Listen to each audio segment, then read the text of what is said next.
নমস্কার বন্ধুরা, আমি সাথী। আজ আবার হাজির হয়েছি আপনাদের সামনে একটি নতুন গল্প নিয়ে। বিভূতিভূষণ বন্দ্যোপাধ্যায়ের লেখা অপরাজিত। তো শুনতে থাকুন গল্পটি শেষ অবধি। আর ভালো লাগলে অবশ্যই আমার চ্যানেলটি লাইক দিয়ে এবং সাবস্ক্রাইব করে আমার পাশে থাকবেন। শুরু করা যাক আজকের গল্প। দুপুর প্রায় গড়াইয়া গিয়েছে। রায়চৌধুরীদের বাড়ির বড় ফটকে রবিবারের ভিখারিদের ভিড় এখনও ভাঙে নাই। বীরুমোহরের উপর ভিখারির চাল দেবার ভার আছে, কিন্তু ভিখারিদের মধ্যে পর্যন্ত অনেকে সন্দেহ করে যে জমাদার শম্ভুনাথ সিংহের সঙ্গে যোগ সাধসের ফলে তারা তাদের প্রাপ্য হইতে প্রতিবারই বঞ্চিত হয়েছে। এটা নিয়ে তাদের মধ্যে ঝগড়াদ্বন্দ্ব কোনো কালেই মেটে না। শেষ পর্যন্ত দারোয়ানেরা রেগে যায় এবং রামনিহৌরা সিং দু চারজনকে গলা ধাক্কা দিতে যায়। তখন হয় বুড়ো খাজাঞ্চি মহাশয় নয়তো গিরিশ গোমস্তা আসিয়া ব্যাপারটা মিটিয়ে দেয়। প্রায় কোনো রবিবারে ভিখারি বিদায় ব্যাপারটা বিনা গোলমানে সম্পন্ন হয় না। রান্নাবাড়িতে কি একটা নিয়ে এতক্ষণ রাঁধুনিদের মধ্যে বচসা চলছিল। রাঁধুনি বামুনি মোক্ষদা থালায় নিজের ভাত সাজিয়ে নিয়ে রণে ভঙ্গ দিয়া সরিয়া পড়াতে সেখানকার গোলমালও একটু কমল।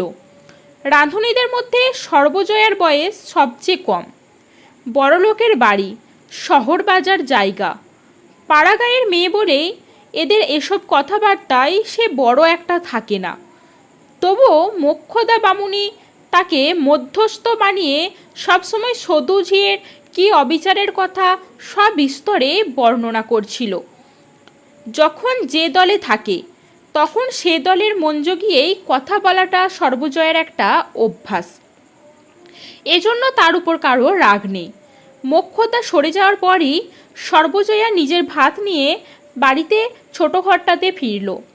এ বাড়িতে প্রথমে এসে বছর দুই ঠাকুর দালানের পাশের যে ঘরটাতে সে থাকতো, এ ঘরটা সেটা নয়। তাদেরই সামনাসামনি পশ্চিমের বারান্দার কোণের ঘরটাতে সে এখন থাকে। সেই রকম অন্ধকার, সেই ধরনের স্যাঁতস্যাঁতে মেজে। তবে সে ঘরটার মতো এর পাশে আর কোনো আস্তাবলও নাই। এই একটু সুবিধার কথা। সর্বজয়া তখনও ভালো করে ভাতের থালা ঘরের মেঝেতে নামাই নাই। এমন সময় সধুজি অগ্নিমূর্তি হইয়া ঘরের মধ্যে ঢুকল। বলি, মূর্তি পাওনি, কি পরিচয় দিচ্ছিল তোমার কাছে শুনি? বদমাইশ মাগি কথাকার। আমার নামে যখন তখন যার কাছে লাগিয়ে করবে কি জিজ্ঞাসা করি? বলে দেয় যেন বড় বৌরানির কাছে, যার যেন বলতে তুমিও দেখে নিও, বলে দিচ্ছি বাছা। আমি যদি গিন্নিমার কাছে বলে ওকে এ বাড়ি থেকে না তাড়াই, তবে আমি রামনিধিভরের মেয়ে নই নই নই, এই তোমায় বলে দিলুম। সর্বজয়া হাসিমুখে বলল, না না সধুমাসি, সে বললে আমি শুনবো কেন? তাছাড়া ওর স্বভাব তো জানো, ওই রকম। ওর মনে কোনো রাগ নেই, মুখে হাউ হাউ করে বকে, এমন তো কিছু বলেও নি। আর তাছাড়া আমি আজ 2 মাস, 10 মাস তো নয়। তোমায় দেখছি আজ 3 বছর বললেই কি আর আমি শুনি? 3 বছর এ বাড়িতে ঢুকেছি, কই তোমার নামে? সধুজি একটু নরম হয়ে বলল, অপু কথাই দেখছি নে, আজ তো রবিবার, স্কুল তো আজ বন্ধ। সর্বজয়া প্রতিদিন রান্নাঘরের কাজ সারিয়া আসিয়া তবে স্নান করে। তেলের বাটিতে বোতল হইতে নারকেল তৈল ঢালিতে ঢালিতে বলিল, কথায় বেরিয়েছে ওই শেঠদের বাড়ির পাশে কোনো এক বন্ধুর বাড়ি, সেখানে ছুটির দিন যাই বেড়াতে, তাই বুঝে বেরিয়েছে। ছেলে তো নয়, একটা পাগল। দুপুর রোদ্দুর রোজ মাথার উপর দিয়ে যাওয়া চাই তার। দাঁড়িয়ে কেন, বসো না মাসি। সধু বলল, না তুমি খাও, আর বসবো না। ভাবলুম যাই কথাটা গিয়ে শুনে আসি, তাই এলাম। বলো ও বেলা মুখী বামনিকে একটু বুঝিয়ে দিও, খোকাবাবুর ভাতে সেই দইয়ের হাঁড়ি বই করা মনে নেই বুঝি? সদুর পেটে অনেক কথা আছে বুঝলে, দেখতেই ভালো মানুষটি, বলো বুঝিয়ে। সদুজি চলে গেল। সর্বজয়া তেল মাখিতে বসল। একটু পরে দোরের কাছে পায়ের শব্দ শুনে মুখ তুলে চেয়ে দেখে বলল, ওহ, রোদ্দুরে ঘুরে ঘুরে তোর মুখ চেয়ে একেবারে রাঙা হয়ে গিয়েছে। বস বস, আর ও মা, আমার কি হবে? অপু ঘরের ভিতর ঢুকিয়া একেবারে সজা বিছানায় গিয়া একটা বালিশ টেনে শুয়ে পড়ল। হাত পাখাখানা সজোরে নাড়িয়া মিনিট খানেক বাতাস খেয়ে নিয়ে মায়ের দিকে চেয়ে বলিল, এখনো নাওনি? বেলা তো 2টো। সর্বজয়া বলিল, ভাত খাবি 2টো? অপু ঘাড় নেড়ে বলল, না। খা না 2টোখানি। ভাত, ছানার ডালনা আছে। সকালে তো শুধু ডাল আর বেগুন ভাজা দিয়ে খেয়ে গিয়েছিস। খিদে পেয়েছে আবার এতক্ষণ। অপু বলল, দেখি কেমন। পরে সে বিছানা হইতে উঠে এসে মেজের ভাতের থালার ঢাকনিটা উঠোতে গেলে সর্বজয়া বলল, ছুসনে ছুসনে থাক, এখন নে এসে দেখাচ্ছি। অপু বলল, ছুসনে ছুসনে কেন? আমি বুঝি মুচি? ব্রাহ্মণকে বুঝি অমন বলতে আছে? পাপ হয় না? যা হয় হবে। ভারী আমার বামুন। সন্ধে নেই, আহ্নিক নেই, বাজবিচের জ্ঞান নেই, এঁটো জ্ঞান নেই, ভারী আমার। খানিকটা পরে সর্বজয়া স্নান সেরে এসে ছেলেকে বলল, আমার পাতে বসিস এখন। অপুর মুখে হাসি টিপিয়া বলিল, আমি কারুর পাতে বসছি নে। ব্রাহ্মণের খেতে নেই কারুর এঁটো। সর্বজয়া খেতে বসলে অপু মায়ের মুখের দিকে চেয়ে স্বর নিচু করে বলল, আজ এক জায়গায় একটা চাকরির কথা বলেছে মা একজন। স্টেশনের প্ল্যাটফর্মে দাঁড়িয়ে গাড়ি যখন এসে লাগবে, লোকেদের কাছে নতুন পাঞ্জি বিক্রি করতে হবে। 5 টাকা মাইনে আর জলখাবার। স্কুলে পড়তে পড়তেও হবে, একজন বলছিল। ছেলে যে চাকরির কথা একে ওকে জিজ্ঞাসা করে বেড়ায়, সর্বজয়া একথা জানে।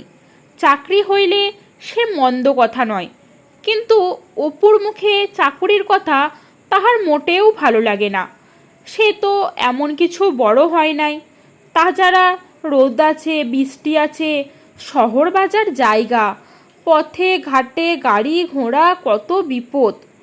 অত বিপদের মুখে ছেলেকে ছেড়ে দিতে সে রাজি নয়। সর্বজয়া কথাটা তেমন গায়ে মাখল না। ছেলেকে বলল, আয় বস পাতে, হয়েছে আমার, আয়। অপু খেতে খেতে বলল, বেশ ভালো হয় না মা? 5 টাকা করে মাইনে। তুমি জমিও, তারপর মাইনে বাড়াবে বলেছে। আমার বন্ধু সতীনদের বাড়ির পাশে খোলার ঘর ভাড়া আছে, 2 টাকা মাসে। সেখানে আমরা যাব। এদের বাড়িতে তোমার যা খাটুনি। স্কুল থেকে অমনি চলে যাব স্টেশনে, খাবার স্টেশনেই খাবো, কেমন তো? সর্বজয় বলিল, রুটি করে দেব, বেঁধে নিয়ে যাস। 10 কেটে গেল। আর কোনো কথাবার্তা কোনো পক্ষেই উঠল না। তাহার পর বড়বাবু হঠাৎ অসুস্থ হয়ে পড়ল এবং অত্যন্ত সঙ্গীন ও সংকটাপন্ন অবস্থার ভিতর দিয়া তাহার দিন 15 কাটিল। বাড়িতে সকলের মুখে, ঝি চাকর দারোয়ানদের মুখে বড়বাবুর অসুখের বিভিন্ন অবস্থার কথা ছাড়া আর অন্য কথা নাই। বড়বাবু সামলে উঠবার দিন কতক পর একদিন অপু এসে হাসি হাসি মুখে মাকে বলল, আজ মা বুঝলে, একটা ঘুড়ির দোকানে বলেছে যদি আমি বসে বসে ঘুড়ি জুড়ে দিই আঠা দিয়ে, তারা 7 টাকা করে মাইনে দেবে আর রোজ 2খানা করে ঘুড়ি দেবে। মস্ত ঘুড়ির দোকান, ঘুড়ি তৈরি করে কলকাতায় চালান দেয়। সোমবারে যেতে বলেছে। এ আশার দৃষ্টি, এ হাসি, এসব জিনিস সর্বজয়ার অপরিচিত নয়।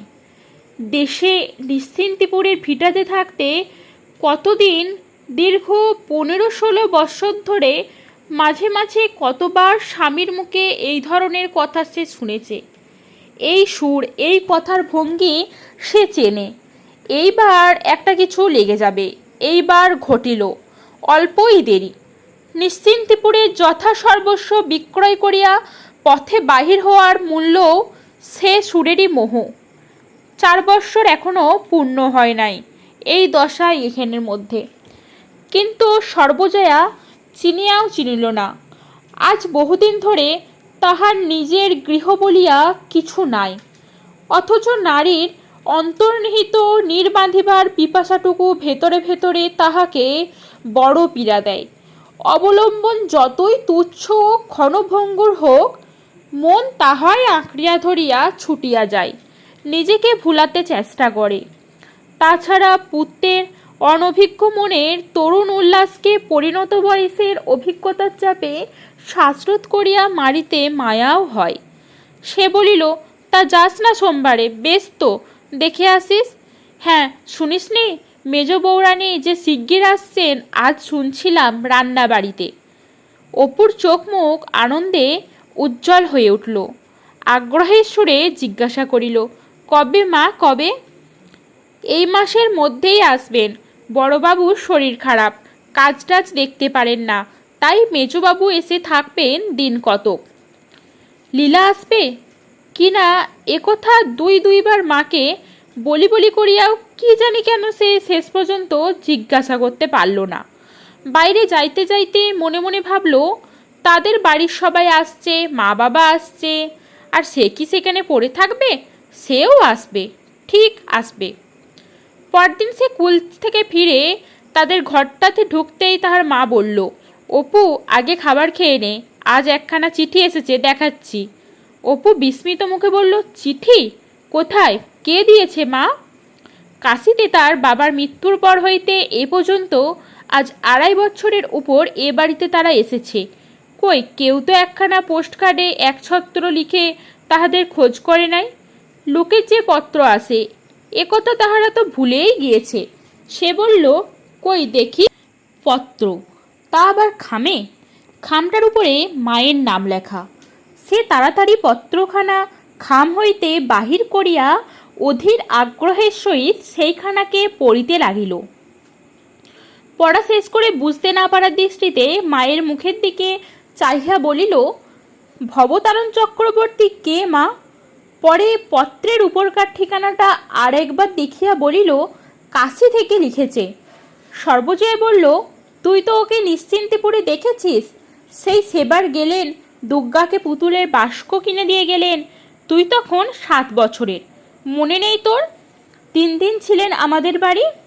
জানি মা, দিদি বলতো তোমার জ্যাঠামশাই হন, তাই না? তা এতদিন তো আর কোনো আপন নয়, দূর সম্পর্কের।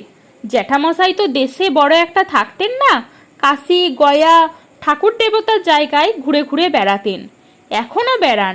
ওদের দেশ হচ্ছে মনসাপোতা, আঙুরঘাটার কাছে।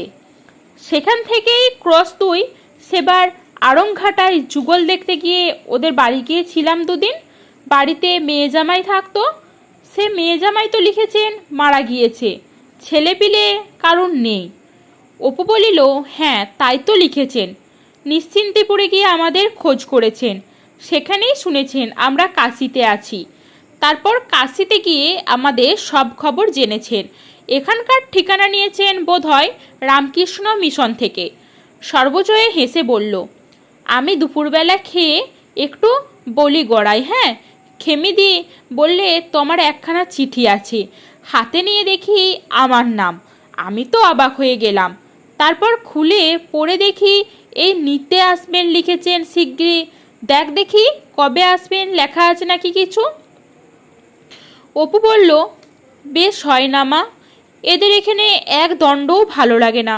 তোমার খাটুনিটাও কমে। সেই সকালে উঠে রান্নাবাড়ি ঢোকো, আর 2-3টে। ব্যাপারটা এখনও সর্বজয়া বিশ্বাস করে নাই। আবার গৃহ মিলবে, আশ্রয় মিলবে, নিজের মন মতো ঘর গড়া চলবে। বড়লোকের বাড়ির এ রাঁধুনি বৃত্তি, এ ছন্ন ছাড়া জীবনযাত্রায় কি এতদিনে বিশ্বাস হয় না। অদিষ্ট তেমন নয় বলিয়া ভয় করে। তাহার পর দুজনে মিলে নানা কথাবার্তা চলল।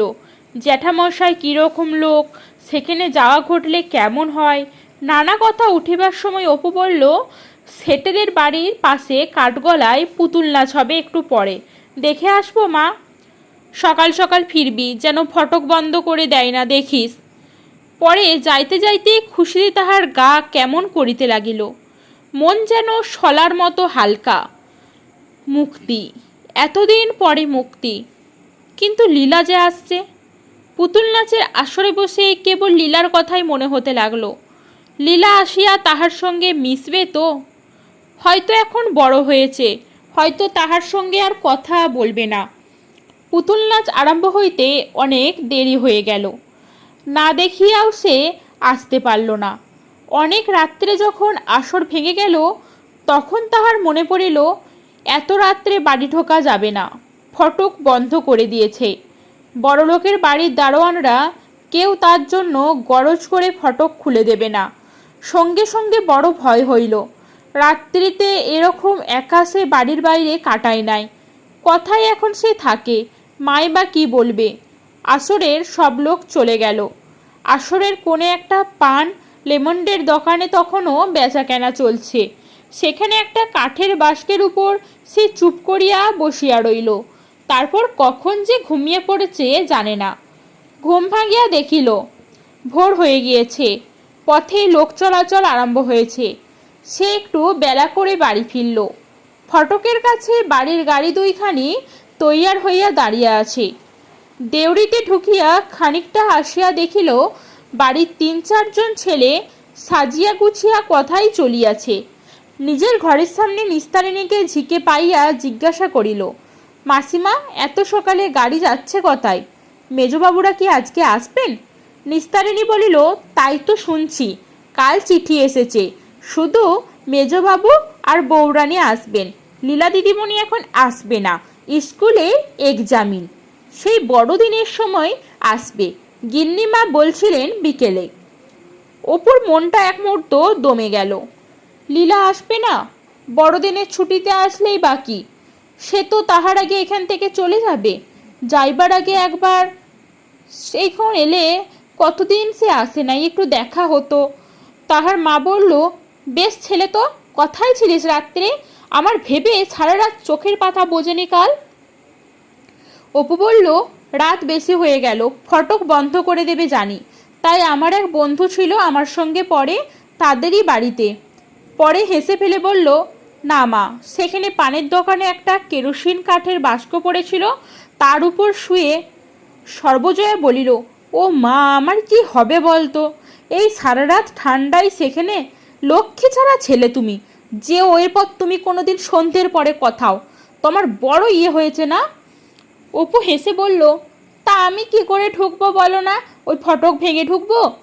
রাগটা একটু কমে আসলে সর্বজয়া বলল, তার জ্যাঠামশাই তো কাল আসছেন, তুই বেরিয়ে গেলে একটু পরেই এলেন, তোর খোঁজ করলেন, আজ ও বেলা আবার আসবেন।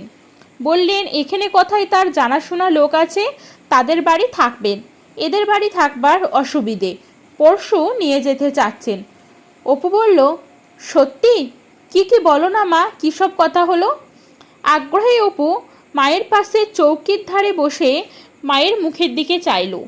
দুজনের অনেক কথাবার্তা হলো। জ্যাঠামশাই বলেছেন তার কেউ নাই, ইহাদের উপর সব ভার দিয়া তিনি কাশি যাইবেন। অনেকদিন পরে সংসার পাতিবার আশায় সর্বজয়া আনন্দে উৎফুল্ল। ইহাদের বাড়ি হইতে নানা টুকটাক গৃহস্থলীর প্রয়োজনীয় জিনিস নানা সময় সংগ্রহ করিয়া সযত্নে রাখিয়া দিয়াছে। একটা বড় টিনের টেমি দেখাইয়া বলল, সেখানে রান্নাঘরে জ্বালবো। হ্যাঁ, কত বড় ল্যাম্পটা দেখছিস, 2 পয়সার তেল ধরে। দুপুরের পর সে মায়ের পাতে ভাত খাইতে বসেছে। এমন সময় দুয়ারের সামনে কাহার ছায়া পড়িল। চাহিয়া দেখিয়া সে ভাতের গ্লাস আর মুখে তুলতে পারল না। লীলা? পরক্ষণে লীলা হাসি মুখে ঘরে ঢুকলো, কিন্তু অপুর দিকে চেয়ে সে যেন একটু অবাক হয়ে গেল। অপুকে যেন আর চেনা যায় না। সে তো দেখিতে বরাবরই সুন্দর, কিন্তু এই 1.5 বছরে কি হয়ে উঠেছে সে! কি গায়ের রং, কি মুখের শ্রী, কি সুন্দর স্বপ্ন মাখা চোখ দুটি! লীলার যেন একটু লজ্জা হলো। বলিল, আগের চেয়ে মাথাতে কত বড় হয়ে গিয়েছ তো। লীলার সম্বন্ধেও অপুর ঠিক সেই কথাই মনে হলো, যেন সে লীলা নয়, যাহার সঙ্গে সে 1.5 বৎসর পূর্বে অবাধে মিলিয়া মিশিয়া কত গল্প ও খেলা করিয়াছে। তাহার তো মনে হয় না লীলার মতো সুন্দরী মেয়ে সে কথাও দেখেছে। রানুদিও নয়। খানিকক্ষণ সে যেন চোখ ফিরাতে পারল না। দুজনেই যেন একটু সংকোচ বোধ করতে লাগলো। অপু বলল, তুমি কি করে এলে?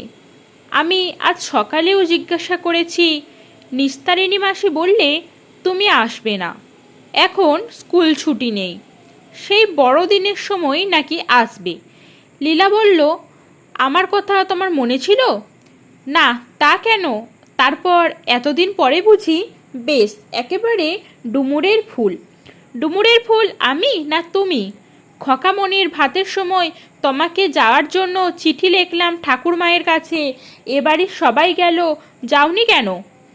অপু এসব কথা কিচ্ছু জানে না, তাহাকে কেহ বলে নাই। জিজ্ঞাসা করল, খোকামণিকে? লীলা বলল, বা আমার ভাই, জানো না, এই 1 বছরের হলো। লীলার জন্য অপুর মনে একটু দুঃখ হলো। লীলা জানে না যাহাকে সে এত আগ্রহ করে ভাইয়ের অন্নপ্রাশনে নিমন্ত্রণ করেছিল, এ বাড়িতে তাহার স্থান কোথায় বা কী অবস্থা। সে বলল, 1.5 বছর আসনি না? পড়ছ কোন ক্লাসে? লীলা তক্তাপোষের কোণে বসিয়া পড়িল। বলল, আমি আমার কথা কিছু বলবো না, আগে আগে তোমার কথা বলো। তোমার মা ভালো আছেন? তুমিও তো পড়ো না? আমি এবার মাইনর ক্লাসে উঠব। পরে একটু গর্বিত মুখে বলল, আর বছর ফার্স্ট হয়ে ক্লাসে উঠেছি, প্রাইজ দিয়েছে। লীলা উপর দিকে চাইল। বেলা 3টার কম নয়, এত বেলায় সে খাইতে বসেছে।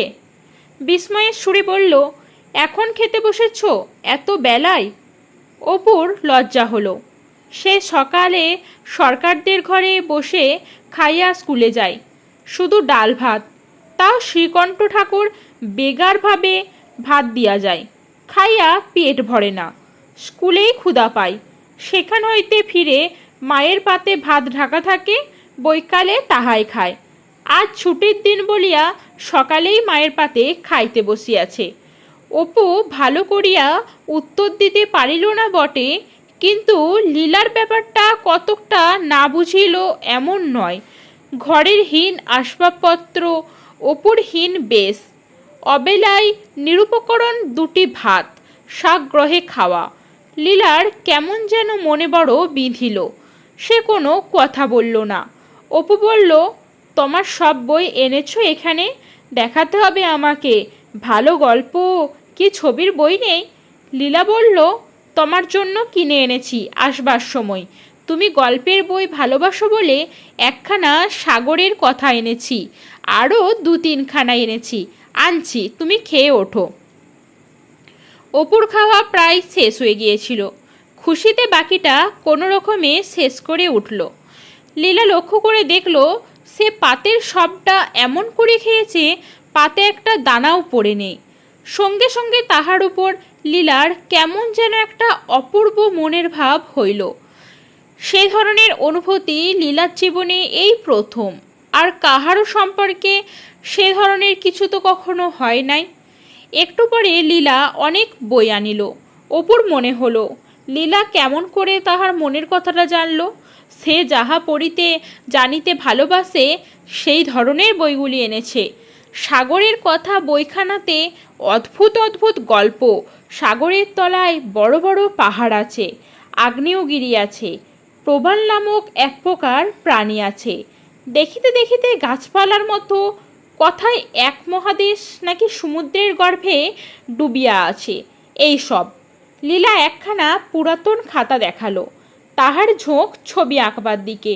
বলল, সেই তোমায় একবার ফুল গাছ এঁকে দিলাম, মনে আছে? তারপর কত এঁকেছি, দেখবে? অপুর মনে হলো লীলার হাতের আঁকা আগের চেয়ে এখন ভালো হয়েছে। সে নিজে একটা রেখা কখনো সোজা করিয়ে টানতে পারি না।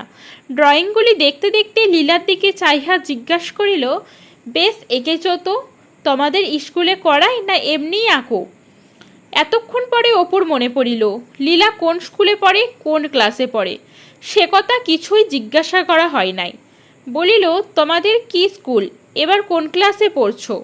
এবার মাইনর 2nd ক্লাসে উঠেছি, গিরীন্দ্রমোহিনী গার্লস স্কুল, আমাদের বাড়ির পাশেই।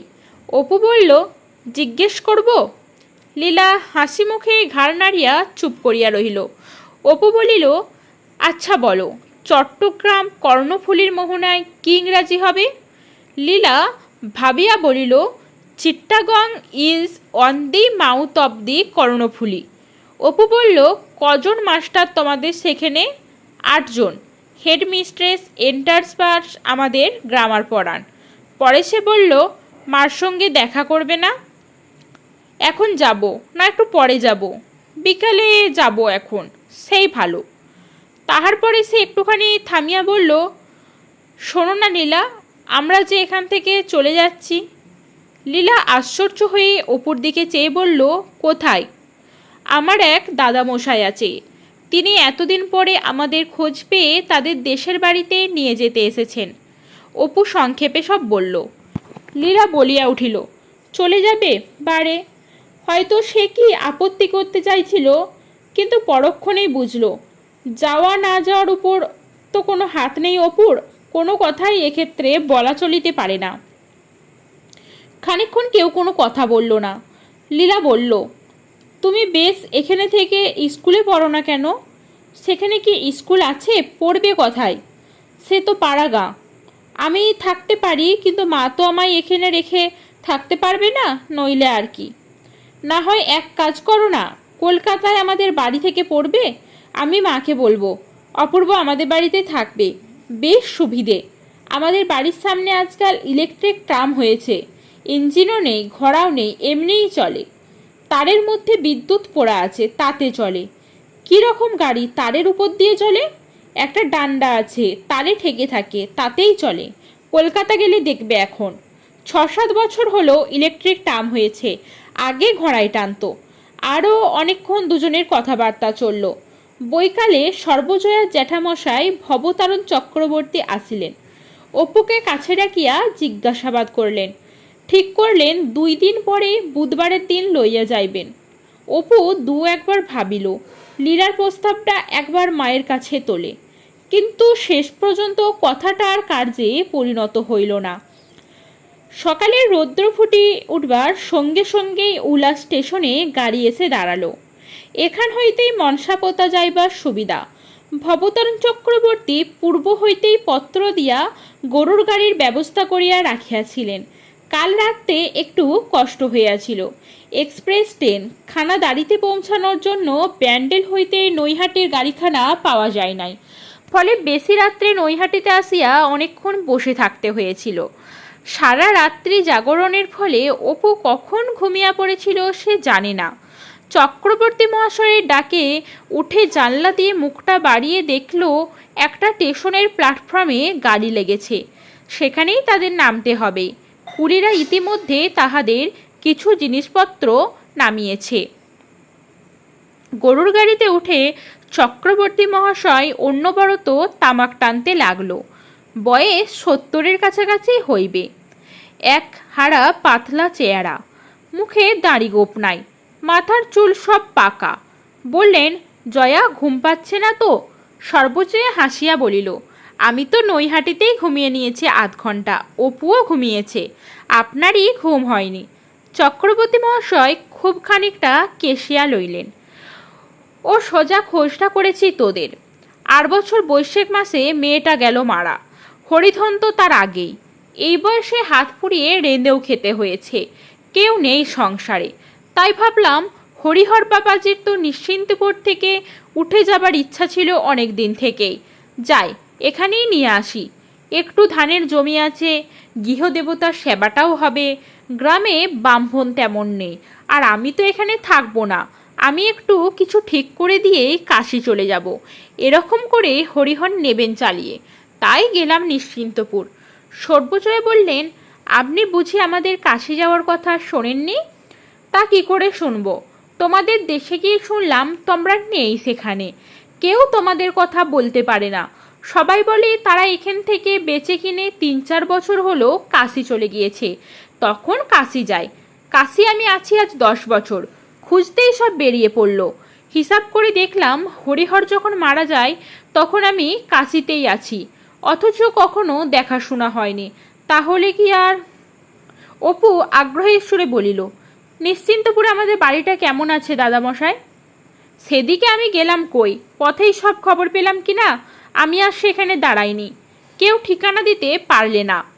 ভুবন মুখুজ্জে মশাইও বেশি খাওয়া দাওয়া করতে বললেন, আর তোমার বাপের 100 নিন্দে।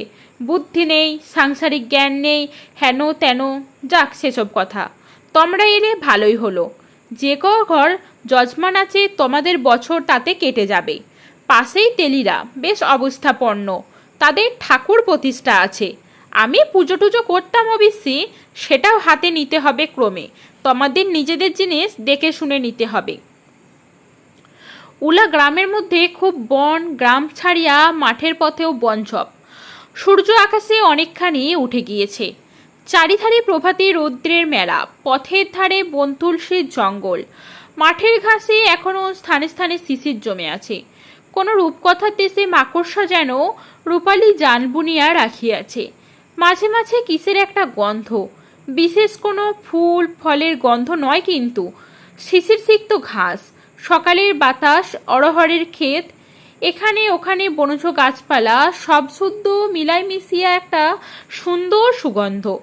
অনেকদিন পর এইসব গাছপালার প্রথম দর্শনে অপুর প্রাণে একটা উল্লাসের ঢেউ উঠল। অপূর্ব, অদ্ভুত, সুতীব্র, মিনমিনি ধরনের নয়, পানসে পানসে জলো ধরনের নয়। অপুর মন সে শ্রেণীরই নয় আদ্য। তাহা সেই শ্রেণীরই যাহা জীবনের সকল অবদানকে, ঐশ্বর্যকে প্রাণপণে নিংড়াইয়া চুষিয়া আঁটিসার করিয়া খাইবার ক্ষমতা রাখে। অল্পেই নাচিয়া উঠে, অল্পে দমিয়াও যায়। যদি পুনরায় নাচিয়া উঠিতে বেশি বিলম্ব করে না। মনসাপোতা গ্রামে যখন গাড়ি ঢুকল তখন বেলা দুপুর। সর্বজয়া ছইয়ের পিছন দিকের ফাঁক দিয়া চাহিয়া দেখিতেছে তাহার নূতনতম জীবনযাত্রা আরম্ভ করিবার স্থানটা কীরকম। তাহার মনে হইল গ্রামটাতে লোকের বাস একটু বেশি, একটু যেন বেশি ঠেসাঠেসি, ফাঁকা জায়গা বেশি নাই। গ্রামের মধ্যে বেশি বন জঙ্গলের বালাইও নাই। একটা কাহাদের বাড়ি, বাড়ির বাটির দাওয়ায় জনকয়েক লোক গল্প করিতেছিল।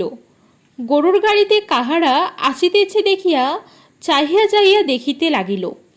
উঠানে বাঁশের আল্লায় মাছ ধরিবার জাল শুকাইতে দিয়াছে, বোধহয় গ্রামের জেলেপাড়া। আরও খানিক গিয়া গাড়ি দাঁড়ালো। ছোট্ট উঠানের সামনে একখানি মাঝারি গোছের চালা ঘর, দুখানা ছোট্ট দোচালা ঘর, উঠোনে একটা পেয়ারা গাছ ও একপাশে একটা পাতকুয়া। বাড়ির পিছনে একটা তেঁতুল গাছ, তাহার ডালপালা বড় চালা ঘরখানার উপর ঝুঁকে পড়েছে। সামনের উঠানটা বাঁশের জাফরি দিয়া ঘেরা। চক্রবর্তী মহাশয় গাড়ি হইতে নামিলেন। অপু মাকে হাত ধরে নামালো। চক্রবর্তী মহাশয় আসবার সময় যে তেলিবাড়ির উল্লেখ করিয়াছিলেন, বৈকালের দিকে তাহাদের বাড়ির সকলে দেখিতে আসিল। তেলিগিন্নি খুব মোটা, রং বেজায় কালো, সঙ্গে 4-5টি ছেলে মেয়ে, 2টি পুত্রবধূ। প্রায় সকলেরই হাতে মোটা মোটা সোনার অনন্ত দেখিয়া সর্বজয়ার মন সশ্রমে পূর্ণ হয়ে গেল। ঘরের ভিতর হইতে দুখানা কুশাসন বাড়ি করিয়া আনিয়া সলজ্জভাবে বলল, আসুন আসুন, বসুন। তেলিগিন্নি পায়ের ধুলো নিয়ে প্রণাম করিলে ছেলে মেয়ে ও পুত্রবধূরাও দেখা দেখি তাহাই করিল। তেলিগিন্নি হাসি মুখে বলল, দুপুরবেলা এলেন মা ঠাকরুন, একবার বলি যাই। এই যে পাশের বাড়ি, তা আসতে পেলাম না। মেজো ছেলে এলো গোয়ারি থেকে, গোয়ারি দোকান আছে কি না, আর মেজো বৌমার মেয়েটাও নাউটো, মা দেখতে ফুরসত পায় না। দুপুরবেলা আমাকে একেবারে পেয়ে বসে। ঘুম পাড়াতে পাড়াতে বেলা 2টো। ঘুংরি, কাশি, গুপি কবিরাজ বলেছে ময়ূরপুচ্ছ পরিয়ে মধু দিয়ে খাওয়াতে। তাই কি সোজাসুজি পড়ুলে হবে মা? 64টি ফৈজত, কাঁসার ঘটির মধ্যে পোড়ো, তা ঘুঁটের জাল করো, তা ঢিমে আছে চড়াও। হ্যাঁ রে হাজরি, ভোঁদা গোয়ারি থেকে কাল মধু এনেছে কিনা জানিস? 18-19 বছরের একটি মেয়ে ঘাড় নাড়িয়া কথার উত্তর দিবার পূর্বেই তেলিগিন্নি তাহাকে দেখিয়া বলিল, ওইটি আমার মেজো মেয়ে, বহরমপুরে বিয়ে দিয়েছি। জামাই বড়বাজারে এদের দোকানে কাজকর্ম করেন, নিজেদেরও গোলা দোকান রয়েছে কালনা বোয়ায়, যেখানে দেখেন শোনেন সেখানে। কিন্তু হলে কি হবে মা, এমন কথা ভূভারতে কেউ কখনো শোনেইনি। 2 ছেলে, নাতি নাতনি, বেয়ান মারা গেল ভাদ্র মাসে। মাঘ মাসে বুড়ো আবার বিয়ে করে আনলে, এখন ছেলেদের সব দিয়েছে ভেন্ন করে, জামাইয়ের মুশকিল, ছেলে মানুষ। তা উনি বলেছেন, তা এখন তুমি বাবা আমাদের দোকানেই থাকো, কাজ দেখো, শোনো দেখো, ব্যবসাদারের ছেলে, তারপর একটা হিললে লাগিয়ে দেওয়া যাবে। বড় পুত্রবধূ এতক্ষণ কথা বলে নাই। সে ইহাদের মতো হুড বার্নিশ নয়, বেশ টকটকে রং, বোধ হয় শহর অঞ্চলের মেয়ে। এ দলের মধ্যে সেই বেশি সুন্দরী, বয়স 22-23 হবে। সে নিচের ঠোঁটের কেমন চমৎকার এক প্রকার ভঙ্গি করিয়া বলিল, এরা এসেছেন, সারাদিন খাওয়া দাওয়া হয়নি, এদের আজকে সব ব্যবস্থা তো করে দিতে হবে, বেলাও তো গিয়েছে, এরা আবার রান্না করবেন।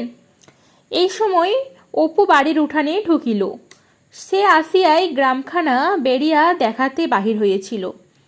তেলিগিন্নি বলল, কে মা ঠাকুরন, ছেলে বুঝি? এই এক ছেলে? বাহ, চেহারা যেন রাজপুত্তুর। সকলেরই চোখ তাহার উপর পড়িল। অপু উঠানে ঢুকিয়ায় এতগুলি অপরিচিতের সম্মুখে পড়িয়া কিছু লজ্জিত সংকুচিত হওয়া উঠিল। পাশ কাটিয়া ঘরের মধ্যে ঢুকিতেছিল, তাহার মা বলিল, দাঁড়া না এখানে, ভারী লাজুক ছেলে মা, এখন ওইটুকুতে দাঁড়িয়েছে। আর এক মেয়ে ছিল, তা সর্বজয়ার গলার স্বর ভারী হইয়া আসিল। গিন্নি ও বড় পুত্রবধূ একসঙ্গে বলিল, নেই। হ্যাঁ মা। সর্বজয়া বলিল, সে কি মেয়ে মা, আমার ছলতে এসেছিল, কি চুল, কি চোখ, কি মিষ্টি কথা, বকো ঝকো গাল দাও, মার মুখে উঁচু কথাটি কেউ কখনো শোনেনি কোনো দিন। ছোট বউ বলিল, কত বয়সে গেল মা? এই 13ই পড়ে, ভাদ্র মাসে 13ই পড়ল, আশ্বিন মাসেই 7 বছরে, দেখতে দেখতে 4 বছর হয়ে গেল। তেলিগিন্নি দীর্ঘ নিঃশ্বাস ছাড়িয়া কহিল, আহা মা, তা কি করবে বলো, সংসারে থাকতে গেলে সবই। তাই উনি বললেন। আমি বললাম, আসুন তারা, চক্রবর্তী মশাই পূজা আর্চা করেন, তা উনি মেয়ে জামাই মারা যাওয়ার পর থেকে বড় থাকেন না, গায়ে এক ঘর বামুন, কাজকর্মে সেই গোয়ারি দৌড়তে হয়, থাকলে ভালো। বীরভূম না হলে বাঁকুড়া জেলা থেকে সেবার এলো কি চাটুজ্জে, কি নামটারে পাঁচি, বললে বাস করব, বাড়ি থেকে চাল ডাল সিধে পাঠিয়ে দিই, 3 মাস রইল, বলে আজ ছেলেপিলে আনবো, কাল ছেলেপিলে আনবো। ও মা, এক মাগি গোয়ালার মেয়ে উঠোন ঝাড় দিত আমাদের, তা বলি বামুন মানুষ এসেছে, ওরও কাজটা করে দিক। ঘেন্নার কথা শোনো মা, আর বছর শিবরাত্রির দিন তাকে নিয়ে। বউ দুটিও মেয়েরা খিলখিল করে হাসি উঠল। সর্বজয়া অবাক হয়ে বলিল, পালিল নাকি? পালালো কি? এমন তেমন পালালো মা, সেই সঙ্গে আমাদের এক প্রন্ত বাসন। কিছুই জানি নে মা, সব নিজের ঘর থেকে। বলি, আহা, বামুন মানুষ এসেছে, সরুক, আছে বাড়তি, তা সেই বাসন সব শুদ্ধ নিয়ে দুজনে নিরুদ্দেশ। যাক, সেসব কথা মা, উঠি তাহলে আজ। রান্নার কি আছে না আছে বলো দেখি মা, সব দিয়ে বন্দোবস্ত করে। 8-10 দিন কেটে গেল। সর্বজয়া ঘরবাড়ি মনের মতো করে সাজিয়েছে, দেওয়াল উঠান নেকিয়ে পুছিয়ে নিয়েছে। নিঃস্ব ঘরদোর অনেক দিন ছিল না, নিশ্চিন্তিপুর ছাড়িয়া অবধি নয়। এতদিন পরে একটা সংসারের সমস্ত ভার হাতে পেয়ে সে গত 4 বছরের সঞ্চিত স্বাদ মিটিতে ব্যস্ত হয়ে পড়ল।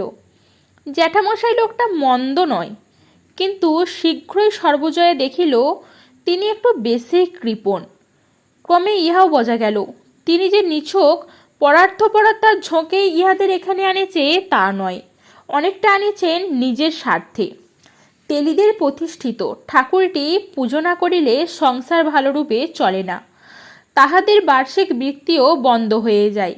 এই বার্ষিক বৃত্তি সম্বল করিয়াই তিনি কাশিতে থাকেন। পাক্কা লোক, অনেক ভেবেচিন্তে তবে তিনি ইহাদের এনে তুলেছেন এখানে। সর্বজয়াকে প্রায় বলেন, জয়া, তোর ছেলেকে বল কাজকর্ম সব দেখে নিতে, আমার মেয়াদ আর কতদিন, ওদের বাড়ির কাজটা দিক না আরম্ভ করে, শীতের চালেই তো মাস চলে যাবে। সর্বজয়া তাহাতেই খুশি। সকলের তাগিদে শীঘ্রই অপু পুজোর কাজ আরম্ভ করল। 2টি একটি করিয়া কাজকর্ম আরম্ভ হইতে হইতে ক্রমে এপাড়ায় ওপাড়ায় অনেক বাড়ি হইতে লক্ষ্মী পূজার মাকাল পূজার তাহার ডাক আসে। অপু মহা উৎসাহে প্রাতঃস্নান করিয়া উপনয়নের চেলির কাপড় পরিয়া নিজের টিনের বাক্স বাংলা নিত্যকর্ম পদ্ধতিখানা হাতে লইয়া পূজা করিতে যায়। পূজা করিতে বসিয়া আনাড়ির মতো কোনো অনুষ্ঠান করে। পূজার কোনো পদ্ধতি সে জানে না। বারবার বইয়ের উপর ঝুঁকিয়া পড়িয়া দেখে কি লেখা আছে। ব্রজায়ু হং বলিবার পর শিবের মাথায় বজ্রের কি গতি করিতে হবে, হোং ব্রহ্মবিষ্ণু ঋষি শতুলছন্দ কুর্মদেবতা বলিয়া কোন মুদ্রার আসনের কোন কিভাবে ধরতে হবে, কোনো রকমের গোঁজামিল দিয়া কাজ সারিবার মতো পটুত্বও তাহার আয়ত্ত হয় নাই। সুতরাং পদে পদে আনাড়িপোনাটুকু ধরা পড়ে। একদিন সেটুকু বেশি করিয়া ধরা পড়িল। ওপাড়া সরকারদের বাড়ি। যে ব্রাহ্মণ তাহাদের বাড়িতে পূজা করিত সে কি জন্য রাগ করিয়া চলে গিয়েছে। গৃহাদেবতা নারায়ণের পুজোর জন্য তাহাদের লোক অপুকে ডেকে নিয়ে গেল। বাড়ির বড় মেয়ে নিরুপমা পূজার জোগাড় করছিল।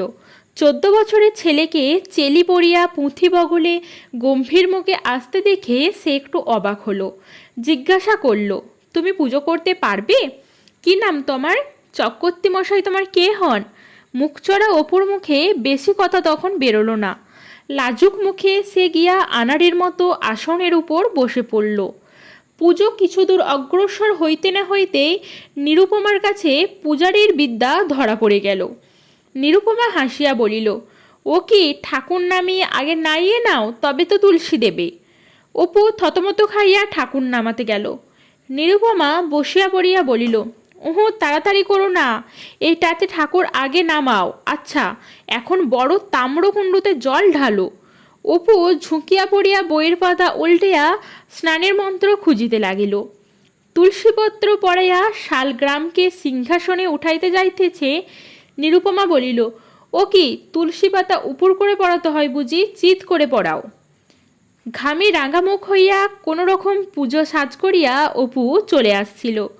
নিরুপমা ও বাড়ির অন্যান্য মেয়েরা তাহাকে আসন পাতিয়া বসাইয়া ভোগের ফলমূল ও সন্দেশ জলযোগ করে তবে ছাড়ল। মাসখানেক কেটে গেল। অপুকে মনে হয় নিশ্চিন্তিপুরের সে অপূর্ব মায়ারূপ এখানকার কিছুতেই নাই। এই গ্রামে নদী নাই, মাঠ থাকিলেও সে মাঠ নাই। লোকজন বেশি, গ্রামের মধ্যে লোকজন বেশি। নিশ্চিন্তিপুরের সে উদার স্বপ্ন মাখানো মাঠ যে নদীতীর এখানে নাই। তাহাদের দেশের মতো গাছপালা, অত ফুল ফল পাখি। নিশ্চিন্তিপুরের সে অপূর্ব বন বৈচিত্র্য, কথাই সেসব। কথাই সে নিবিড় পুষ্পিত ছাতিম বন, ডালে ডালে সোনার সিঁদুর ছড়ানো সন্ধ্যা। সরকার বাড়ি হইতে আজকাল প্রায় পুজো করিবার ডাক আসে। শান্ত স্বভাব ও সুন্দর চেহারার গুণে অপুকেই আগে চাই। বিশেষ বারব্রতের দিনে পূজাপত্র সারিয়া অনেক বেলায় সে ধামা করিয়া নানা বাড়ির পূজার নৈবেদ্য ও চালকলা বইয়া বাড়ি আনে। সর্বজয়া হাসি মুখে বলে, ও আজ তো চাল অনেক হয়েছে দেখি, সন্দেশ কাদের বাড়িতে নৈবেদ্য দিতে দিল রে? অপু খুশির সহিত দেখাইয়া বলে, কুণ্ডু বাড়ি থেকে কেমন একছড়া কলা দিয়েছে দেখেছ মা? সর্বজয়া বলে, এবার বোধহয় ভগবান মুখ তুলে চেয়েছেন, এদের ধরে থাকা যাক। গিন্নি লোক বড় ভালো। মেজ ছেলের শ্বশুরবাড়ি থেকে তত্ত্ব পাঠিয়েছে, অসময়ের আম, অমনি আমায় এখানে পাঠিয়ে দিয়েছে, খাস এখন দুধ দিয়ে। এত নানা রকমের ভালো জিনিস সর্বজয়া কখনো নিজের আয়ত্তের মধ্যে পায় নাই। তাহার কতকালের স্বপ্ন। নিশ্চিন্তিপুরের বাড়িতে কত নিস্তব্ধ মধ্যাহ্নে উঠানের উপর ঝুঁকিয়া পড়া বাঁশবনের পত্রস্পন্দনে ঘুঘুর ডাকে তাহার অবসন্ন অন্যমনস্ক মন যে অবাস্তব সচ্ছলতার ছবি আপন মনে ভাঙিত গড়িত। হাতে খরচ নাই, ফুটা বাড়িতে জল পড়ে বৃষ্টির রাতে, পাড়ার মুখ পায় না, সকলে তুচ্ছ করে, তাচ্ছিল্য করে, মানুষ বলে গণ্য করে না। সেসব দিনে স্মৃতির সঙ্গে আমরুল শাকের বনে পুরানো পাঁচিলে দীর্ঘ ছায়ার সঙ্গে যেসব দূরকালের দুরাশার সঙ্গে রঙিন ভবিষ্যৎ জড়ানো ছিল, এই তো এতদিনে তাহারা পৃথিবীর মাটিতে নামিয়া আসিয়াছে। পুজোর কাজে অপুর অত্যন্ত উৎসাহ। রোজ সকালে উঠে সে কলুপাড়ার একটা গাছ হইতে রাশিকৃত কচি কচি বেলপাতা পাড়িয়া আনে। একটা খাতা বাঁধিয়াছে, তাতে সর্বদা ব্যবহারের সুবিধার জন্য নানা দেবদেবীর স্তম্ভের মন্ত্র, স্নানের মন্ত্র, তুলসীদান প্রণালী লিখিয়া লইয়েছে। পাড়ার পূজা করিতে নিজের তোলা ফুল বেলপাতা নিয়ে যায়। পুজোর সকল পদ্ধতি নিখুঁতভাবে না জানা থাকলেও উৎসাহ ও একাগ্রতায় সে সকল অভাব পূরণ করে নিয়েছে। বর্ষাকালের মাঝামাঝি অপু একদিন মাকে বলিল যে সে স্কুলে পড়তে যাবে। সর্বজয়া আশ্চর্য হয়ে তার মুখের দিকে চেয়ে বলিল, কোন স্কুলে রে? কেন, এই তো আরবোয়ালেতে বেশ স্কুল রয়েছে। সে তো এখান থেকে যেতে আসতে 4 ক্রোশ পথ, সেখানে যাবি হেঁটে পড়তে? সর্বজয়া কথাটা তখনকার মতো উড়িয়া দিল বটে, কিন্তু ছেলের মুখে কয়েকদিন ধরিয়া বারবার কথাটি শুনিয়ে সে শেষে বিরক্ত হয়ে বলিল, যা খুশি করো বাপু, আমি জানি নে। তুমি কোনো কালে কারো কথা তো শুনলে না, আর শুনবেও না। সেই একজন নিজের খেয়ালে সারা জন্ম কাটিয়ে গেল, তোমারও তো সেই ধারা বজায় রাখা চাই। স্কুলে পড়বো, স্কুলে পড়বি তো এদিকে কী হবে? দিব্যি একটা যা হোক দাঁড়াবার পথ তবু হয়ে আসছে, এখন তুমি দাও ছেড়ে, তারপর এদিকে যাক ওদিকেও যাক। মায়ের কথায় সে চুপ করে গেল। চক্রবর্তী মহাশয় গত পৌষ মাসে কাশী চলে গেছেন। আজকাল তাহাকেই সমস্ত দেখিতে শুনিতে হয়। সামান্য একটু জমি জমা আছে, তাহার খাজনা আদায়, ধান কাটবার বন্দোবস্ত, দশকর্ম, গৃহদেবতার পূজা। গ্রামে ব্রাহ্মণ নাই, তারাই এক ঘর মোটে। চাষি, কৈবর্ত ও অন্যান্য জাতির বাস। তাহা ছাড়া এপাড়ার কুণ্ডুরা ও ওপাড়ার সরকারেরা। কাজকর্মে ইহাদের সকলেরই বাড়ি অপুকে ষষ্ঠী পূজা, মা কালী পূজা করে বেড়াতে হয়। সবাই মানে, জিনিসপত্রও দেয়। সেদিন কি একটা তিথি উপলক্ষে সরকার বাড়ির লক্ষ্মী পুজো ছিল। পুজো সারিয়া খানিক রাতে জিনিসপত্র একটা পুটুলি বাঁধিয়া লইয়া সে পথ বাহির বাড়ির দিকে যাচ্ছিল। খুব জ্যোৎস্না। সরকার বাড়ির সামনে নারকেল গাছে কাঠঠোকরা শব্দ করছে। শীত বেশ পড়েছে, বাতাস খুব ঠান্ডা। পথে ক্ষেত্র কাপালির বেড়ায় আমড়া গাছে বকুল ধরেছে। কাপালিদের বাড়ির পেছনে বেগুন ক্ষেতের উঁচু নিচু জমিতে এক জায়গায় জ্যোৎস্না পড়ে চকচক করছে। পাশের খাতটাতেই অন্ধকার। অপু মনে মনে কল্পনা করিতে যাইতেছিল যে উঁচু জায়গাটা একটা ভালুক, নিচুটা জলের চৌবাচ্চা, তারপরের উঁচু স্থানের ঢিবি। মনে মনে ভাবল, কমলা লেবু দিয়েছে, বাড়ি গিয়ে কমলা লেবু খাবো। মনের সুখে শহরে শেখা একটা গানের একটা চরণ সে গুনগুন করিয়া ধরিল। সাগর কূলে বসিয়া বিরলে হেরিব লহরী মালা। অনেক দিনের স্বপ্ন যেন আবার ফিরিয়া আসে। নিশ্চিন্তিপুরে থাকতে ইচ্ছামতির তীরের বনে, মাঠে কত ধূসর অপরাহ্নের, কত জ্যোৎস্না রাতের সেসব স্বপ্ন। এই ছোট্ট চাষাগায়ে চিরকালই এরকম ষষ্ঠী পূজা, মা কালী পূজা করিয়াই কাটাইতে হবে। সারাদিনে রোদে পোড়া মাটি নৈশ শিশিরে স্নিগ্ধ হইয়া আসিয়াছে। এখন শীতের রাতের ঠান্ডা হাওয়ায় তাহারই সুগন্ধ। অপুর মনে হলো রেলগাড়ির চাকায় চাকায় যেমন শব্দ হয়, ছোট ঠাকুরপো, বড় ঠাকুরপো, ছোট ঠাকুরপো, বড় ঠাকুরপো। 2-1 দিনের মধ্যে সে মায়ের কাছে কথাটা আবার তুলল। এবার শুধু তোলা নয়, নিতান্ত নাছোড়বান্দা হয়ে পড়িল। আরবোয়ালের স্কুল 2 ক্রোশ দূরে, তাই কি? সে খুব হাঁটতে পারবে এটুকু। সে বুঝি চিরকাল এরকম চাষা গায়ে বসিয়া বসিয়া ঠাকুর পুজো করবে, বাইরে যাইতে পারবে না বুঝি? তবু আরও মাস 2 কাটিল। স্কুলের পড়াশোনা সর্বজয়া বোঝে না। সে যাহা বোঝে তাহা পাইয়াছে। তবে আবার স্কুলে পড়িয়া কী লাভ? বেশ তো সংসার গুছিয়ে উঠছে, আর বছর কয়েক পরে ছেলের বিবাহ, তারপরে একঘর মানুষের মতো মানুষ। সর্বজয়ের স্বপ্ন সার্থক হয়েছে, কিন্তু অপুর তাহা হয় নাই। তাহাকে ধরিয়া রাখা গেল না। শ্রাবণের প্রথমে সে আরবোয়ালের মাইনর স্কুলে ভর্তি হইয়া যাতায়াত শুরু করিল। এই পথের কথা সে জীবনে কোনো দিন ভোলে নাই।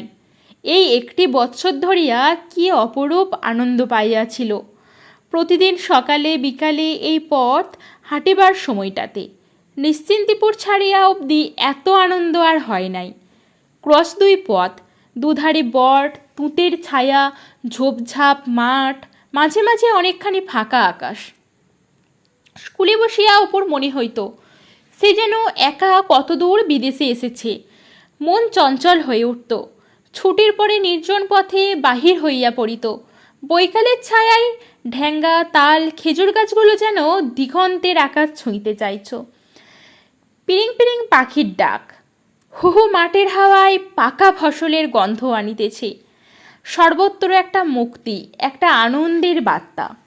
কিন্তু সর্বাপেক্ষা সে আনন্দ পাইত পথ চলতি লোকের সঙ্গে কথা বলে। কত ধরনের লোকের সঙ্গে পথে দেখা হতো।